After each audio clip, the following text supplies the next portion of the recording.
نحمده ونصلي على رسوله الكريم أما بعد قال الله تبارك وتعالى في القرآن المجيد والفرقان الحميد أعوذ بالله من الشيطان الرجيم بسم الله الرحمن الرحيم لن تنالوا البر حتى تنفقوا مما تحبون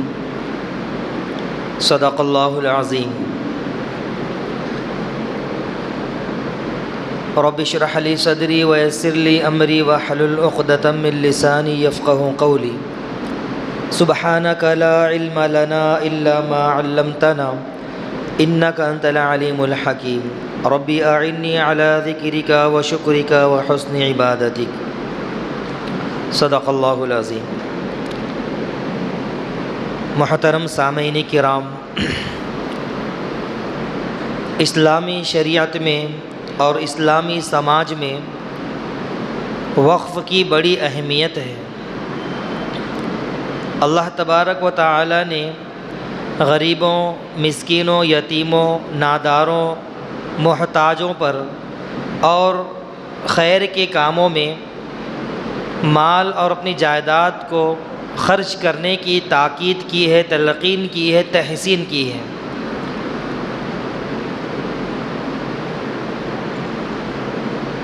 اور فرمایا کہ نیکی کے درجے کو اور واقعی نیکی کو اس وقت تک نہیں پہنچ سکتے جب تک کہ کار خیر میں ہم اپنا پسندیدہ مال اللہ کے راستے میں خرچ نہ کریں۔ اللہ تعالیٰ نے ارشاد فرمایا لن تنالوا البر حتی تنفقوا مما تحبون، کہ نیکی کی حقیقت کو اس وقت تک نہیں پہنچا جا سکتا جب تک کہ ہم اپنا پسندیدہ مال اللہ کے راستے میں خرچ نہ کریں۔ یعنی اسلام میں نیکی کا معیار یہ مقرر کیا گیا کہ ہم اپنا پسندیدہ مال اللہ کے راستے میں خرچ کریں، اور یہ اللہ کے راستے میں خرچ کرنا نیک لوگوں کی صفات بھی بیان کی گئی کہ نیک لوگوں کا طریقہ بھی بتلایا گیا قرآن مجید میں کہ وَآتِ ذَا الْقُرْبَى عَلَى حُبِّهِ ذَوِي الْقُرْبَى وَالْيَتَامَى وَالْمَسَاكِينِ وَآتَى الْمَالَ عَلَى حُبِّهِ ذَوِي الْقُرْبَى وَالْيَتَامَى وَالْمَسَاكِينِ، کہ اپنے مال کو رشتہ داروں پر، غریبوں پر، محتاجوں پر یہ لوگ خرچ کرتے ہیں۔ تو نیک لوگوں کے طریقہ بھی بتلایا گیا کہ کن پر خرچ کرتے ہیں۔ جناب رسول اللہ صلی اللہ علیہ وسلم نے فرمایا کہ انسان جب مر جاتا ہے تو اس کے تمام اعمال اس سے منقطع ہو جاتے ہیں، اب اس کا کوئی بھی عمل اس کے ساتھ نہیں جاتا سوائے 3 اعمال کے۔ وہ 3 اعمال ایسے ہیں کہ انسان کے مرنے کے بعد بھی اس کے ساتھ جاتے ہیں اور جاری رہتے ہیں۔ نمبر 1 صدقہ جاریہ، نمبر 2 وہ علم جس سے لوگوں کو فائدہ پہنچے، نمبر 3 ایسی اولاد جو والدین کے لیے دعا کرے۔ یہ 3 اعمال ایسے ہیں کہ انسان مر بھی جائے تو اس کے لیے صدقے جاریہ رہتے ہیں، اس کے ساتھ لگے رہتے ہیں۔ وقف بھی صدقے جاریہ ہی کی ایک شکل ہے۔ مطلب یہ ہے کہ اللہ کے راستے میں جائیداد کو، مال کو اس طرح خرچ کریں کہ اصل مال باقی رہے اور اس کا فائدہ اور اس کا نفع، اس کے فوائد سے لوگوں کی ضروریات پوری ہوتی رہے، لوگ اس سے نفع حاصل کرتے رہے، اصل چیز باقی رہے۔ صدقے کے تعلق سے یہ فرمایا کہ صدقے کا فائدہ وقتی ہوتا ہے، لیکن وقف کا فائدہ جو اللہ کے لیے وقف کر دی جاتی ہے چیز، اس کا فائدہ دائمی رہتا ہے، ہمیشہ کے لیے رہتا ہے، وقتی بھی رہتا ہے اور دائمی بھی رہتا ہے۔ وقف کو صدقہ کہہ دیا گیا اور وقف صدقے کی شکل ہے۔ صدقہ اور وقف میں فرق یہ ہے کہ جب بندہ کوئی صدقہ کرتا ہے کسی کو، تو جس کو صدقہ کیا جاتا ہے وہ اس کا مالک بن جاتا ہے۔ جو چیز صدقہ کی جاتی ہے، جس کو دی جاتی ہے، صدقہ لینے والا اس چیز کا مالک بن جاتا ہے۔ لیکن وقف کی ہوئی چیز، اس کا مالک کوئی نہیں بنتا، بلکہ اس کا مالک اللہ ہوتا ہے، اور اس کا فائدہ سب لوگ اس سے حاصل کرتے ہیں، لیکن وقف کا مالک اللہ ہی ہوتا ہے۔ تو اسلام میں سب سے پہلے خود رسول اللہ صلی اللہ علیہ وسلم نے وقف کیا ہے، 7 باغوں کو وقف کیا ہے۔ ایک یہودی نے جو غزوہ احد میں مسلمانوں کے ساتھ لڑا تھا، اس نے اللہ کے رسول صلی اللہ علیہ وسلم کو اپنے 7 باغ دے دیے اور کہا کہ آپ جس مد میں چاہیں، جس طرح چاہے اس کا استعمال کریں۔ تو اللہ کے رسول صلی اللہ علیہ وسلم نے وہ 7 کے 7 باغ وقف کر دیے تھے۔ اسی طرح اسلام میں دوسرا وقف حضرت عمر رضی اللہ تعالی عنہ نے کیا کہ غزوہ خیبر میں جو ان کو جائیداد ملی تھی، اور وہ جائیداد حضرت عمر رضی اللہ تعالی عنہ کے نزدیک بہت بہتر اور بہت عمدہ تھی، انہوں نے چاہا کہ اس کو اللہ کے راستے میں صدقہ کر دیا جائے۔ آپ صلی اللہ علیہ وسلم سے مشورہ کیا، آپ صلی اللہ علیہ وسلم نے مشورہ دیا، فرمایا کہ تم چاہو تو اس کو صدقہ نہ کرو، بلکہ اس کو وقف کر دو اللہ کے راہ میں، اس کی اصل چیز کو باقی رکھتے ہوئے اس کے فائدے کو صدقہ کر دو۔ حضرت عمر رضی اللہ تعالیٰ عنہ نے ویسے ہی کیا، اور یہ شرط لگا دی کہ میں جو یہ جائیداد وقف کر رہا ہوں، اس کو نہ کوئی بیچ سکتا ہے، نہ کوئی فروخت کر سکتا ہے، نہ کوئی ہبہ کر سکتا ہے، نہ ہی یہ چیز وراثت میں جاری ہو سکتی ہے، بلکہ یہ چیز جو جائیداد ہے اس کا فائدہ تمام مسلمین حاصل کر سکتے ہیں۔ اس طور پر انہوں نے وقف کر دیا تھا، اصل چیز کو باقی رکھتے ہوئے اس کے فائدے کو صدقہ کر دیا۔ اسی طرح حضرت عثمان غنی رضی اللہ تعالی عنہ نے بھی ایک پانی کا کنواں وقف کر دیا تھا۔ مدینہ منورہ میں جب پانی کی قلت ہوئی تو مسلمانوں کے لیے حضرت عثمان غنی رضی اللہ تعالی عنہ نے ایک کنویں کو وقف کر دیا تھا۔ چوتھا وقف اسلامی تاریخ میں حضرت علی رضی اللہ تعالی عنہ کی جانب سے آیا، انہوں نے اپنی جائیداد میں سے ایک چشمہ مسلمانوں کے لیے وقف کر دیا، اور اس کا متولی حضرت حسین رضی اللہ تعالی عنہ کو بنایا۔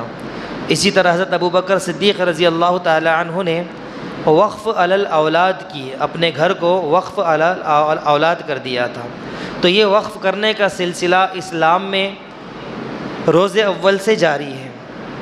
صحابہ نے کیا، تبع تابعین نے بھی اس سلسلے کو جاری رکھا، بلکہ مسلمانوں نے جہاں جہاں حکومتیں کی، جہاں جہاں مسلمان جاتے گئے پہنچتے گئے، وہاں پر مسلمانوں نے جائیدادیں، زمینیں اللہ کے راستے میں وقف کرنی شروع کر دی، اور بہت ساری جگہوں پر مسلمانوں نے جائیدادوں کو، زمینوں کو اللہ کی راہ میں وقف کیا۔ خود ہمارے ملک ہندوستان میں مسلم حکمرانوں نے، مسلم نوابوں نے، مالداروں نے اپنی جائیدادیں مساجد کے لیے، مدارس کے لیے، قبرستانوں کے لیے، سراؤں کے لیے، یتیموں اور مسکینوں اور فقراء کے لیے وقف کر رکھی تھی، اور یہ سلسلہ آج بھی جاری ہے اور انشاءاللہ قیامت تک جاری رہے گا۔ یہ اسلام کا ایک جز ہے، کار خیر ہے، اللہ کے راستے میں وقف کرنا بہت بڑا کار خیر ہے۔ لیکن جب 1857 میں انگریزوں نے مسلمانوں کو شکست دی اور یہاں کی مسلم حکومتوں پر انگریزوں نے قبضہ کیا، تو ان کی ملکیت میں مسلمانوں کی ساری جائیدادیں آ گئیں، اور انگریزوں نے وقف کی جائیدادوں پر، بہت ساری جائیدادوں پر قبضہ کرنا شروع کر دیا۔ مسلمانوں نے احتجاج کیا اس کے خلاف، تو 1863 میں وقف قانون کا ایکٹ بنا، وقف ایکٹ نام سے منظوری پیش کی گئی اور مسلمانوں کے حوالے کر دیا گیا، اور اس کا متولی مسلمانوں کو بنا دیا گیا۔ لیکن جب ملک آزاد ہوا تو پھر سے وقف کی جائیدادوں کی حفاظت کا مسئلہ درپیش ہوا، اس کے انتظام کا مسئلہ درپیش ہوا۔ تو 1954 میں وقف قانون نافذ کیا گیا، منظور کیا گیا، اس کی حفاظت کی غرض سے، اس کے انتظامات کی غرض سے، کہ وقف کی جتنی بھی جائیدادیں ہیں یہ محفوظ رہیں، اس پر قبضے جات نہ ہوں، لیکن مضبوطی کے ساتھ وہ قانون نافذ نہیں ہوا۔ اس کے اندر بہت ساری کمیاں بیشیاں تھیں، خامیاں تھیں، جس کمی کو مسلم علماء اور مسلم ایڈوکیٹ اور مسلم جانکاروں کے مطالبے پر 1959 میں، اسی طرح 1964 میں اور 1969 میں نیا مسلم قانون منظور کیا گیا، قانون وقف کا تعلق سے، تاکہ وقف کی جائیدادوں کی حفاظت ہو سکے، اس کا انتظام انصرام صحیح طریقے سے ہو سکے۔ لیکن اس میں بھی بہت ساری کمیاں تھیں، جو آگے چل کر 1995 میں ایک نیا وقف قانون بنا، اور اسی طرح اس کے بعد 2010 اور 2013 میں اس کی اصلاح کرتے گئے اور اس کے اندر ترمیمات لائی گئی، ترمیمات کی گئی اور اصلاحات اس قانون میں کیے گئے، تاکہ وقف کی جائیدادیں محفوظ رہ سکے، اس کا انتظام انصرام صحیح طریقے سے چل سکے۔ لیکن ہم اور آپ اس بات کو بخوبی جانتے ہیں کہ موجودہ حکومت مسلمانوں کے مخالفت کرنے کے باوجود بھی، اور اس ملک میں انصاف پسند اقلیتوں کے مطالبے کے باوجود بھی، اور ان قوتوں کے مخالفت کرنے کے باوجود بھی جو سیکولر کہلائی جاتی ہے، اس کے باوجود بھی اس موجودہ حکومت نے اپنے اقتدار کے نشے میں، اپنے حکومت کے نشے میں، کرسی کے اور اقتدار کے نشے میں اس قانون کو پاس کر دیا۔ 2024 میں وہ بل پیش کیا گیا، وقف ترمیمی بل، اور 2025 میں وقف ترمیمی بل کو پاس کر دیا گیا۔ اس میں بہت ساری ترمیمات کی گئی جو اسلام کے خلاف ہے، مسلمانوں کے خلاف ہے، اور مسلم جائیدادوں اور وقف کی جائیدادوں کو ہڑپ کرنے کا ایک قانونی طریقے سے انہوں نے چال چلی کہ کس طرح اوقاف کی جائیدادوں کو ہم اپنے قبضے میں لے کر اپنے استعمال میں لائیں۔ اس کی بہت ساری نامنصفانہ، غیر منصفانہ قرارداد اس کے اندر موجود ہے، اس بل کے اندر، کہ چند ایک آپ کے سامنے عرض کر دی جائے گی تاکہ آپ کو بھی اس بات کا علم ہو کہ علماء کرام، مسلم پرسنل لا بورڈ جو وقف ترمیمی بل کی مخالفت کر رہا ہے، آخر کیوں کر رہا ہے۔ یہ وقف جائیداد میرا اور آپ کا اور مسلمانوں کا اس پر ملکیت نہیں بلکہ اللہ کی ملکیت ہے، اور اسلامی شریعت میں ایک بڑا کار خیر جو مسلمانوں نے اپنے زمانے میں وقف کیا ہے جائیدادوں کو مسکینوں غریبوں کے لیے، اور اس پر موجودہ حکومت کی گندی نگاہ ہے، اور موجودہ حکومت اس کو ہڑپ کرنا چاہ رہی ہے۔ تو ترمیمی بل جو پیش کیا گیا اس میں سب سے پہلے ان کی یہ کوشش ہے کہ اوقاف کی جتنی جائیدادیں ہیں، جتنی املاک ہے، ان کو ہڑپ کر لیا جائے، اس پر قبضہ کر لیا جائے۔ سب سے پہلے تو یہ ہے کہ 1985 کا جو ایکٹ ہے، قانون ہے، اس کے اندر یہ بات درج ہے کہ ایک طویل عرصے سے جس جگہ پر جو جائیداد مسجد کے لیے بطور قبرستان، بطور مسجد، بطور عیدگاہ، بطور خیراتی ادارے جس پر استعمال کیا جا رہا ہے ایک طویل عرصے سے، اور اس کا مقصد مذہبی ہے، اس کے علاوہ کچھ نہیں، تو اس کا استعمال کو وقف تسلیم کر لیا جاتا ہے۔ اس کو وقف بائی یوزر کہا جاتا ہے، وقف بذریعہ استعمال قانون بنایا گیا، وقف بائی یوزر، کہ طویل عرصے سے جو مسجد کے طور پر، مدرسے کے طور پر، قبرستان کے طور پر، عیدگاہ کے طور پر جو جگہ استعمال کی جا رہی ہے اور مذہبی مقصد کے لیے استعمال کی جا رہی ہے، اس کو وقف تسلیم کر لیا جائے گا، وقف کی جائیداد تسلیم کر لی جائے گی۔ یہ قانون بنا ہوا تھا 1995 میں، لیکن موجودہ قانون جو بل پیش کیا گیا اس کے اندر اس قانون کو ختم کر دیا گیا تھا، بالکل ہی سرے سے ختم کر دیا گیا تھا۔ لیکن مسلمانوں کے مطالبے پر اور ان کی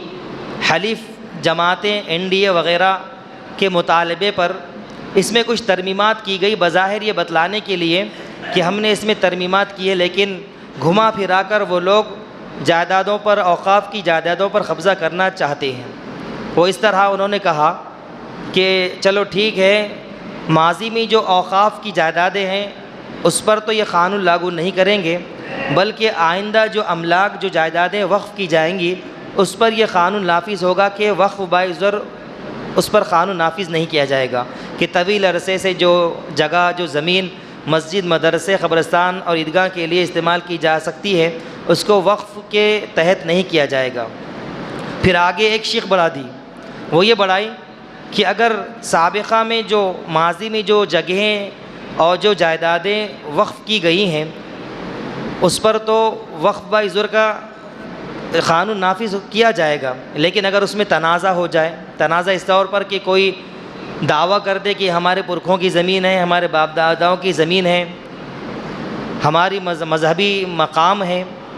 تو وہ جب تنازع شروع ہو جائے گا تو پھر حکومت اس پر قبضہ کر لے گی۔ اسی طرح اگر وہ جگہ سرکاری ہے، جیسے ریلوے اسٹیشن کے لیے کسی بھی محکمے سرکاری کے لیے استعمال کی جاتی ہے، اور اگر وہ اوقاف کی جگہ ہے یا تو متنازع ہو جائے یا وہ سرکاری جگہ ہو جائے تو سرکار اس پر بالکل قبضہ کر لے گی۔ اس طرح یہ شیخ بڑھا کر ماضی میں بھی جو اوقاف کی جائیداد تھی اس پر بھی قبضہ کرنے کی کوشش کی گئی۔ اصل میں ہوتا یہ تھا کہ لوگ اللہ کے لیے جائیدادوں کو غریبوں مسکینوں کی ضرورت کے لیے وقف کر دیتے تھے، اور جب اللہ کے لیے کوئی چیز وقف کر دیتے تھے تو اس سے لا تعلق ہو جاتے تھے، کوئی تعلق رکھتے نہیں تھے، بالکل ہی الگ تعلق ہو جاتا تھا کہ ہماری جائیداد ہے ہی نہیں، بلکہ یہ اللہ کی جائیداد ہے، اوقاف کی جگہ اللہ کی ہے، اور اس سے فائدہ غریب مسکین محتاج بیوہ یتیم اٹھائیں گے، اس لیے ان کی کاغذات بھی نہیں ہوتے تھے۔ اب جب حکومت کی طرف سے سروے کیا جائے گا آگے، اور جن بھی اراضی پر جن بھی جائیدادوں پر زمینوں پر ان کا مدعی سامنے نہیں آئے گا، ان کا مالک سامنے نہیں آئے گا، تو وہ کہیں گے کہ یہ بحق سرکار ہے، یعنی سرکار کا اس پر حق آ گیا، اور اپنے انڈر میں وہ لے لیں گے اور اس پر قبضہ کر لیں گے۔ یہ ان کی سازشیں ہیں۔ اس طرح ملک ہندوستان میں جتنے بھی مساجد، مدارس، قبرستان، عیدگاہ، خیراتی ادارے جو اوقاف کے تحت چلتے ہیں، وقف کیے ہوئے ہیں، ان میں بھی وہ دیکھیں گے ڈاکومنٹس وغیرہ کہ ان کے کاغذات کس کے نام پر ہے، کس نے وقف کیا، اور اگر سامنے کوئی مدعی نہیں آئے گا تو اس پر سرکار کا حکومت کا قبضہ ہو جائے گا۔ دوسری بات یہ ہے کہ اس ملک میں ہندو دہشت گردوں نے اور تعصبیت رکھنے والے لوگوں نے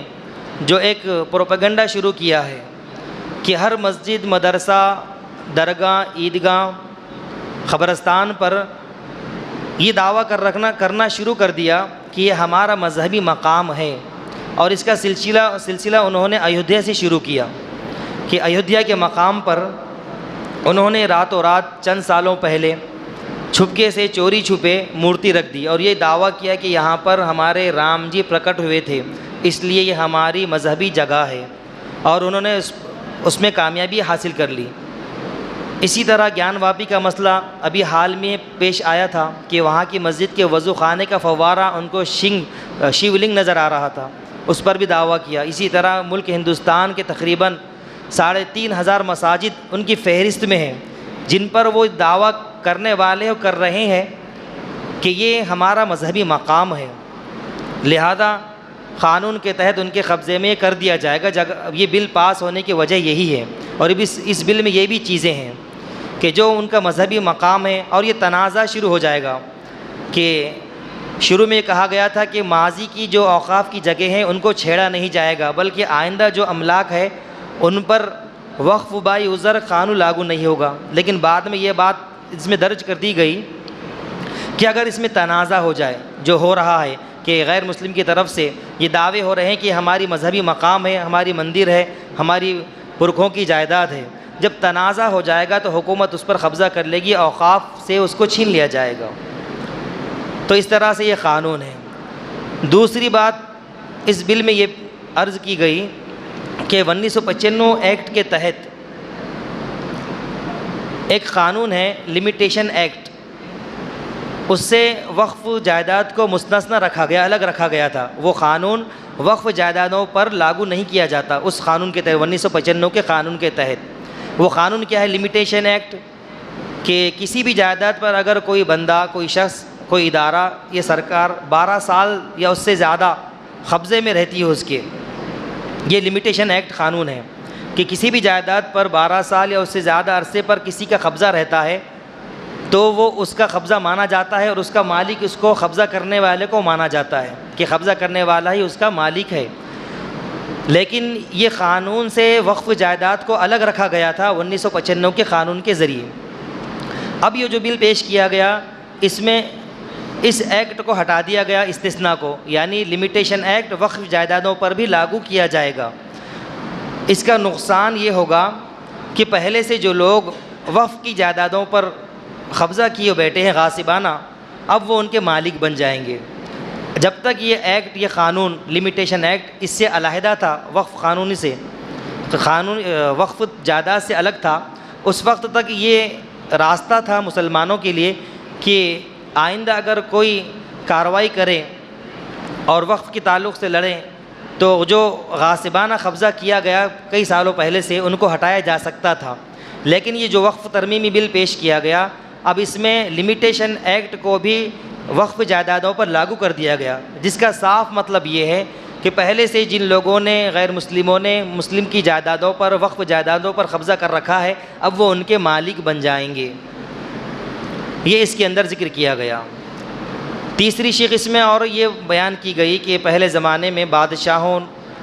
اور مسلم حکمرانوں نے، مالداروں نے اپنی غیر مسلم رعایا کے لیے بہت ساری جائیدادیں وقف کر رکھی تھی۔ اسی طرح غیر مسلم راجا اور حکمران بھی اپنے مسلم رعایا کے لیے بہت ساری جائیدادیں وقف کرتے تھے، اور آج بھی یہ سلسلہ دیکھنے میں آتا ہے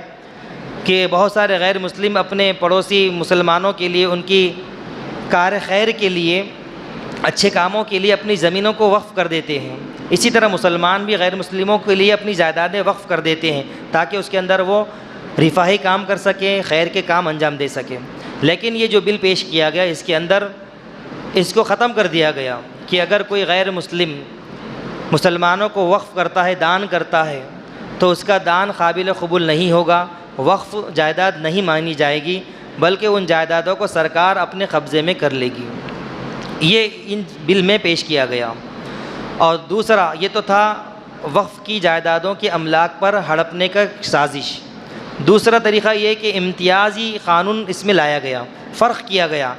کہ جس طرح مسلمانوں کا وقف ہے اسی طرح ہندوؤں کا بھی اینڈومنٹ ایکٹ ہے، ان کا بھی وقف کی شکل میں ایک قانون ہے، ہندو اینڈومنٹ ایکٹ۔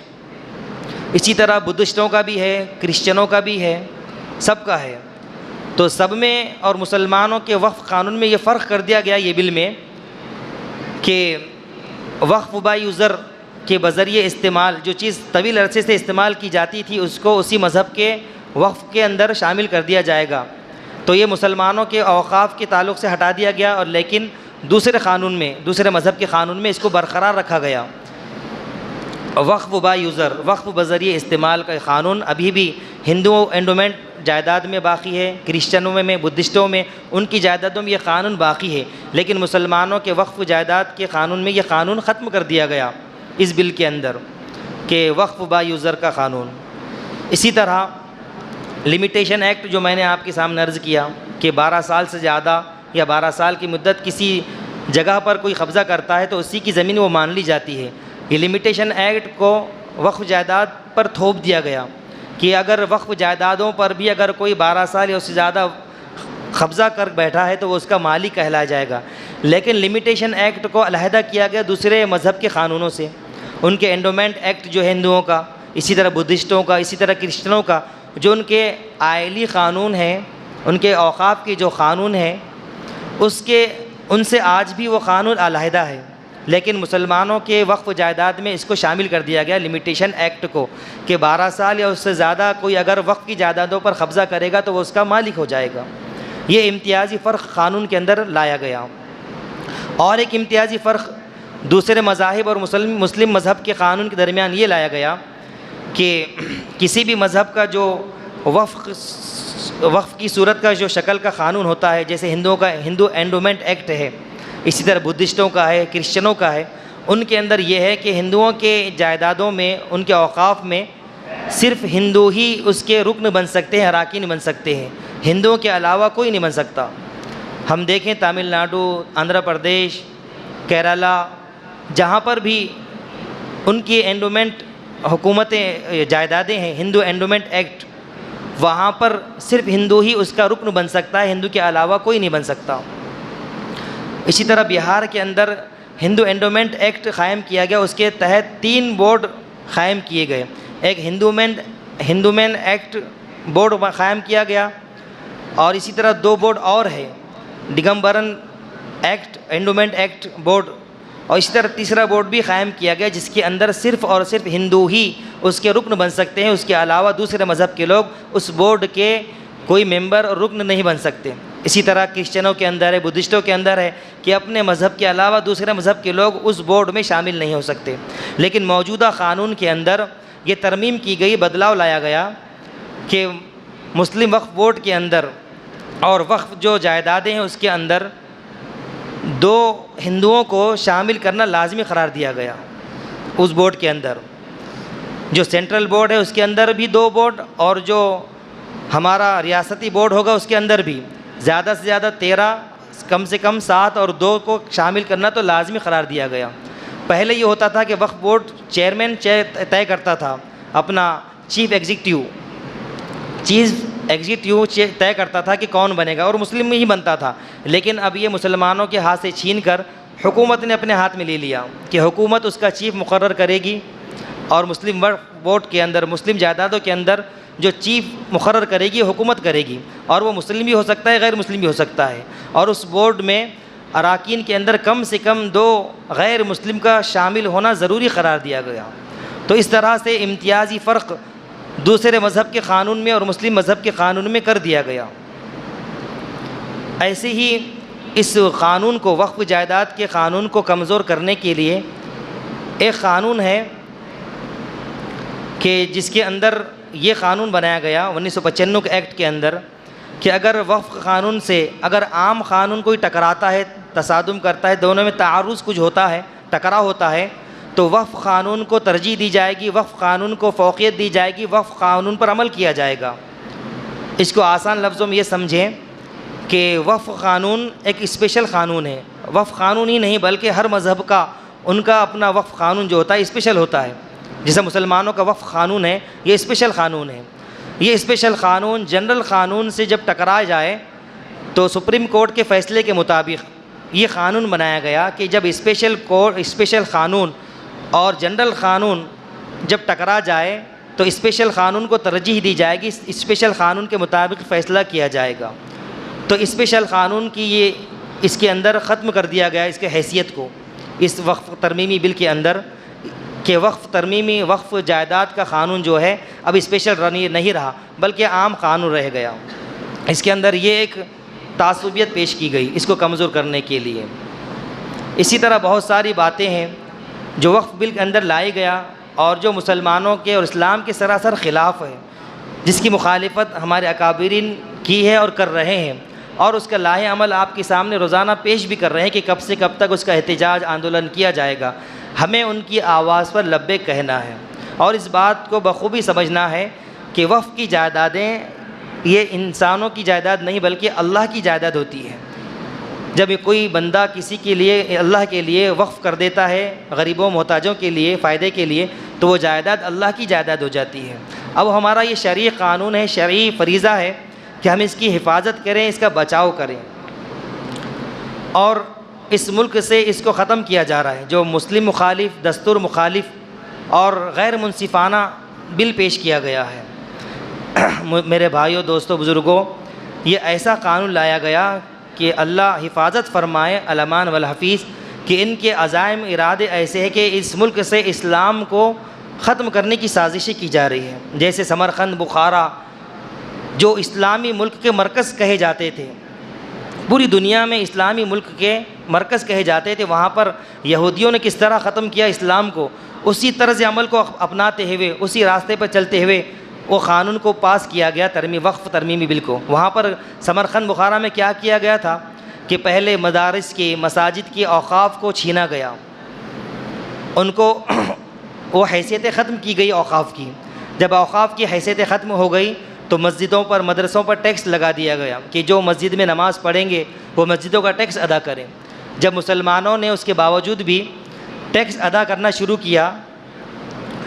تو انہوں نے فہرست بنائی وہاں کی حکومت نے کہ کون کون لوگ ٹیکس ادا کر رہے ہیں۔ ٹیکس ادا کرنے والوں کو دفینہ ٹیکس ان پر لاگو کر دیا گیا کہ ان کے پاس بہت سارا دفینہ ہے، بہت ساری جائیداد ہے، تبھی تو یہ اتنا ٹیکس ادا کر رہے ہیں۔ ان کو چن کر پکڑا گیا، جیلوں میں قید کر دیا گیا۔ لوگوں نے ٹیکس بھرنا بند کر دیا خوف کے مارے۔ جب ٹیکس ادا نہیں کیا گیا تو مسجدوں پر ٹیکس چڑھ گیا، کئی دنوں کا ٹیکس چڑھا۔